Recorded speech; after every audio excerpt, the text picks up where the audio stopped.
Hi, my name is Michaela Visnick and I am a sophomore at Texas Tech University. Today I'll be going over the impact of COVID-19 on education. Back in March, students were asked to finish out the semester back home. I asked a fellow student how switching to online affected her academics. Ma'am, can we please ask you some questions for our class? Oh yeah, sure, no problem. Alright, last semester when we switched to online learning, how did that affect you? Well, I'm from Austin, so I ended up going back home. And all my classes were switched online, obviously, but the majority of them became more self-paced instead of having to actually Zoom my professors in my classes. And so it became a lot more slower, and it was nice at first, but then kind of boring. Okay.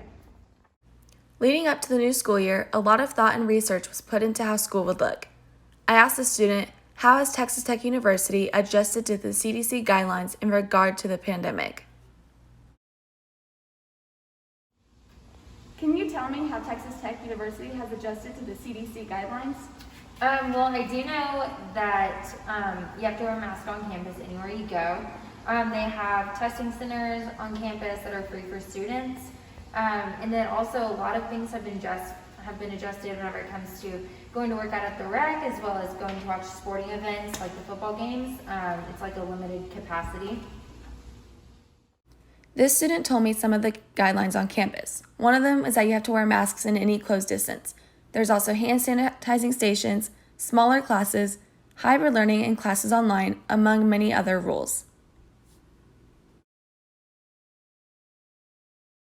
In regards to coming back to campus, I asked her how the first semester back has gone so far, and if she thinks that being face-to-face would have been better. How has this semester been so far, and do you feel that you would do better face-to-face? This semester has been good in the fact that I'm back with my college friends and in Lubbock, and but actually I definitely think that would be better face-to-face than taking 18 hours online. And it's really hard to stay engaged, as well as I miss the ability to interact with my peers and ask questions in person. I feel like they would just be a lot more engaged if they were in person. All right, thank you so much. You're welcome. This is Channel 11 News. In this interview, according to the student, while finishing the semester was easier in the spring, this school year has been harder and impacted her learning. Most people do better face-to-face because there's more interaction and you aren't as dependent on yourself to learn the objectives. This shows that COVID has had a great impact on our education and many more aspects of our lives.